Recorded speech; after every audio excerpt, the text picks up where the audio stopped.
Nakangiti si Zuofan. Ang mga mata niya ay nakatingin ng diretso. Sinabi ni Zuofan na ito ang pagsasanib ng langit at impyerno. Isang malakas na enerhiya ang sumabog. Itim at pulang mga sinag ang kumalat sa paligid ni Zuofan, hawak ni Zuofan ang isang kumikinang na pulang globo. Ang itim at pulang enerhiya ay umiikot sa kamay niya. Sinabi ni Zuofan na kung wala nang ibang itatago ang Seventh Elder. Idinagdag ni Zuofan na kung hanggang doon lang ang kakayahan ng kalaban. Hinigpitan ni Zuofan ang kamao niya. Isang malakas na enerhiya ang sumabog mula dito. Sinabi ni Zuofan na ngayon ay seryoso na siya. Sa kalangitan ay may isang itim na anino na lumulutang sa gitna ng mga ulap. Tumingin si Zuofan sa itaas. Sinabi niya na magseryoso na raw. Nagulat ang Seventh Elder. Ang mukha niya ay puno ng galit at pawis habang nakatingin kay Zuofan. Sinabi ng Seventh Elder na tumigil si Zuofan sa pagmamayabang.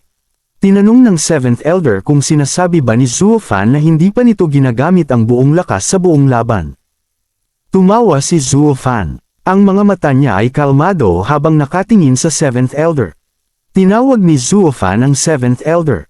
Tinanong ni Zuofan kung naaalala pa ba ng Seventh Elder ang mga sinabi nito sa kanya ilang buwan na ang nakalipas sa Wansho Mountain Range. Si Zuofan ay nakatayo sa gitna ng mga ulap. Ang itim at pulang robo niya ay tinatangay ng hangin. Sinabi ni Zuofan na kapag nahaharap sa ganap na kapangyarihan. Idinagdag ni Zuofan na kahit anong panlilinlang o plano ang gawin ay wala itong saysay. Nanlaki ang mga mata ng Seventh Elder. Ang mukha niya ay puno ng gulat. Sinabi ni Zuofan na ngayon ay sasabihin niya rin ang eksaktong mga salitang iyon sa Seventh Elder. Itinaas ni Zuofan ang isang daliri. Sinabi ni Zuofan na isang galaw lang. Si Zuofan ay nakalutang sa ere. Ang lilang pakpak niya ay nakabuka at ang isang daliri ay nakaturo pataas. Ang mga mata niya ay kalmado at may ngiti sa labi. Sinabi ni Zuofan na isang galaw lang ang kailangan niyang gamitin. Idinagdag ni Zuofan na pagkatapos ay makukuha na niya ang ulo ng Seventh Elder. Nanlaki ang mga mata ng Seventh Elder. Ang mukha niya ay puno ng gulat at galit. Sumigaw ang Seventh Elder. Hindi siya makapaniwala sa sinabi ni Zuofan. Namula ang mukha ng Seventh Elder. Ang berdeng buhok at balbas niya ay tumayo sa galit. Sumigaw ang Seventh Elder. Ang bibig niya ay nakabuka at ang mga ngipin ay nakalabas. Lumilipad ang Seventh Elder sa ere. Ang maitim na robo niya ay tinatangay ng hangin. Naisip ng Seventh Elder na ang batang ito mula nang magpakita ay ginawa ang lahat. Naisip ng Seventh Elder na ginawa ito ni Zuofan para maranasan niya kung ano ang pakiramdam na harapin ang ganap na kapangyarihan. Nanlaki ang mga mata ng Seventh Elder. May pawis sa mukha niya at nanginginig ang katawan. Naisip ng Seventh Elder na ang lahat ng kaalaman niya ay isa lamang biro. Naisip ng Seventh Elder na kahit gamitin pa niya ang lahat ng talino niya ay hindi niya kayang gawin ang kalahati ng ginagawa ni Zuofan. Nakayuko ang Seventh Elder. Tinitingnan niya si Zuofan na nakatayo sa malayo sa gitna ng mga ulap. Naisip ng Seventh Elder na ginagawa ito ni Zuofan para ipadama sa kanya na siya na tinaguri ang pantas na matalino sa lahat ng bagay ay maging walang magawa. Sa kabilang panel ay nakangiting nakatingin si Zuofan sa Seventh Elder. Ang mga mata niya ay matalim. Naisip ng Seventh Elder na ang dahilan kung bakit pumunta si Zuofan dito ngayon ay para maghayganti. Naisip ng Seventh Elder na ang pagliligtas kay Zuning ay nagkataon lang. Idinagdag ng Seventh Elder sa isip na pumunta dito si Zuofan para sa paghihiganti. Naisip ng Seventh Elder na gusto siyang talunin ni Zuofan sa larangan ng panlilinlang. Idinagdag ng Seventh Elder na iyon ang pinakamalaking lakas niya. Naisip ng Seventh Elder na ginagawa ito ni Zuofan para hindi siya makapagpahinga ng mapayapa. Ang Eighth Elder ay seryoso ang mukha. May pawis sa noo niya habang nakatingin sa malayo. Naisip ng Eighth Elder na nakakatakot ang batang demonyong ito. Idinagdag ng Eighth Elder na kumpara sa Seventh Elder ay mas masama pa si Zuofan. Naisip ng Eighth Elder na natatakot siya na ang batang ito ay magiging mas nakakatakot pa sa Seventh Elder sa hinaharap. Idinagdag ng Eighth Elder na baka malampasan pa ni Zuofan si Zhujiang. Tinawag ni Zuofan ang Seventh Elder mula sa ibaba. Nagulat ang Seventh Elder at napatingin sa ibaba. Nasa ere si Zuofan. Ang lilang pakpak niya ay nakabuka at nakataas ang isang paa. Sinabi ni Zuofan sa 7th Elder na maghanda na ito. Nakangiti si Zuofan. Ang mga mata niya ay pulang-pula. Sinabi ni Zuofan na mararanasan ng 7th Elder ang isang bagay. Mabilis na sumugod si Zuofan pababa. Ang lilang pakpak ay nag-iiwan ng liwanag habang bumabagsak siya na parang kidlat. Sumigaw si Zuofan na iyon ay ang ganap na kapangyarihan. Nanlaki ang mga mata ng 7th Elder. Ang mukha niya ay puno ng takot at pawis. Isang malakas na pagsabog ng lila at pulang liwanag ang pumutok sa langit. Ang kamay ng 7th Elder ay nakataas para sumangga. Tinanong ni Zuofan ang 7th Elder kung hindi pa rin ito napagtatanto. Dalawang figure ni Zuofan ang lumitaw sa ere. Ang mga lilang pakpak at pulang sinag ay nagkukross sa gitna ng puting liwanag. Si Zuofan ay sumugod pababa mula sa ere. Ang mga lilang pakpak niya ay nakabuka at ang mga mata ay matalim. Sinabi ni Zuofan na ang parehong panlilinlang ay hindi natatalab sa kanya. Nasa ibaba ang 7th Elder. Nagulat ang 7th Elder. Nanlaki ang mga mata niya at namilog ang mga ugat sa mukha. Sinabi ng 7th Elder na nahulog si Zuofan sa bitag. Tumawa ng malakas ang 7th Elder. Ang mukha niya ay puno ng galit at saya. Ang berdeng buhok niya ay nakataas at ang kamay ay nakahanda para umatake. Sinabi ng 7th Elder na hindi inaasahan ni Zuofan ang mangyayari. Isang puting halimaw na may pulang mata at pulang antena ang lumitaw sa ibaba. Ang kamay ng 7th Elder ay nasa itaas nito at may dilaw na liwanag na sumasabog. Sinabi ng 7th Elder na mayroon siyang ikatlong yin-yang Gemini. Nakangiti si Zuofan habang nakatingin pababa. Ang gintong liwanag ay kumikislap sa mata niya. Sinabi ni Zuofan na kahit ganoon pa man ay ano ngayon.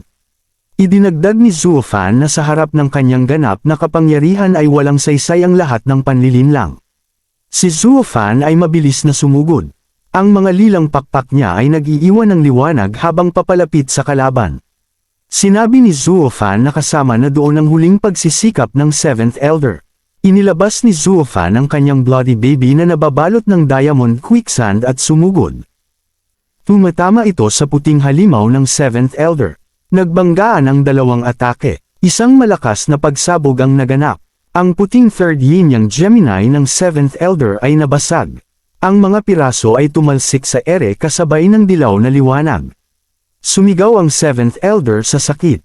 Ang mukha niya ay puno ng gulat at galit. Ang mahabang berdeng buhok ay lumilipad habang tumatalsak ang mga piraso ng robo niya. Si Zuofan ay sumugod pababa mula sa langit. Ang mga lilang pakpak ay nakabuka at ang katawan ay napapalibutan ng lilang kidlat. Tinawag ng 7th Elder si Zuofan. Ang mga mata niya ay nanlaki at ang bibig ay nakabukas sa galit. Sa kamay ng 7th Elder ay may matulis na asul na talam ng enerhiya. Itinutok niya ito kay Zuofan. Tinanong ng 7th Elder kung talagang inaakala ni Zuofan na mapapatay siya nito. Sumigaw ang 7th Elder. Ang mukha niya ay puno ng dugo at pawis. Ang mga ugat sa leeg ay nakaumbok at ang mga ngipin ay nakangalit. Sinabi ng 7th Elder sa sarili na kahit mamatay siya dito. Idinagdag ng 7th Elder na hindi siya papayag na mapatay lang sa isang galaw. Ang mukha ni Zuofan ay kalmado. Ang mga mata niya ay pulang-pula at may kakaibang ngiti sa labi. Ang pulang enerhiya ay umiikot sa katawan niya. Mabilis na sumugod ang kamao ni Zuofan. Ang kamao ay napapalibutan ng lilang kidlat at papunta ito sa asul na talam ng 7th Elder. Naisip ni Zuofan na kailangan lang niyang harangin ang isang suntok na iyon. Isang malakas na pagsabog ang naganap. Ang kamao ni Zuofan ay tumama sa asul na talam ng 7th Elder. Nabasag ang asul na talim. Ang mga piraso ay tumalsik sa paligid kasabay ng puting liwanag. Ang kamay ni Zuofan ay nakadikit sa basag na talim. Ang mga lilang kidlat ay kumikislap pa rin sa braso niya. Naisip ni Zuofan na kung hindi ay hindi talaga siya makakapagpahinga ng payapa. Nanlaki ang mga mata ng 7th Elder. Ang pawis ay tumutulo sa mukha niya. Ang mga piraso ng basag na talim ay nakapalibot sa kanya. Ang bibig ng 7th Elder ay nakabuka sa gulat. Hindi siya makapaniwala sa nangyari. Naisip ng 7th Elder kung anong klaseng halimaw si Zuofan. Ang kamao ni Zuofan ay binalot ng lilang kidlat. Isang malakas na liwanag ang sumabog sa pagitan nila. Tumama ang kamao ni Zuofan sa third demonic treasure ng seventh elder. Isang malakas na pagsabog ang yumunig sa buong lugar. Ang pulang enerhiya ay kumalat sa kalangitan. Ang seventh elder ay napasigaw sa sakit. Ang dugo ay bumulwak mula sa bibig niya. Ang mga ugat sa leeg ng seventh elder ay nakaumbok. Ang mga mata niya ay nanlaki at puno ng gulat. Naisip ng seventh elder kung anong klaseng halimaw si Zuofan. Ang seventh elder ay duguan na. Ang dugo ay umaagos mula sa bibig at ilong niya. Ang mukha niya ay puno ng pawis at takot. Si Zuofan ay nakangiti. Ang pulang mga mata niya ay kumikinang habang nakatingin sa seventh elder. Ang berdeng buhok ng matanda ay nasa pagitan nila. Sinabi ni Zuofan na ang katawan niya ay kasing tibay ng fifth demonic treasure. Idinagdag ni Zuofan na ang third demonic treasure ng seventh elder ay hindi man lang siya magagasgasan. Isang itim na kamay ang lumitaw. Kinamkam nito ang dibdib ng seventh elder at nag-iwan ng malalalim na marka. Tumalsik ang dugo. Ang mga kuko ng itim na kamay ay bumaon sa laman. Sinabi ni Zuofan kung bakit siya naging ganito. Si Zuofan ay sumugod pababa. Ang lilang pakpak niya ay nakabuka at ang pulang kapa ay tinatangay ng hangin. Isang malakas na pagbagsak ang yumanig sa lupa. Ang mga bubong ng bahay ay gumuho at ang mga bato ay tumalsik sa ere. Isang malaking pagsabog ng liwanag ang pumutok mula sa impact. Ang seventh elder ay bumagsak sa lupa. Ang katawan niya ay nakalubog sa usok at alikabok. Sumigaw sa sakit ang seventh elder. Ang dugo ay bumubulwak mula sa bibig niya. Ang mga mata ay nanlaki at ang berdeng buhok ay nagkalat sa mukha. Si Zuofan ay nakatingin ng diretsyo. Ang mga pulang mata niya ay malamig at ang mukha ay walang emosyon. May mga patak ng dugo sa damit niya. Sinabi ni Zuofan na hindi ba iyon dahil sa seventh elder.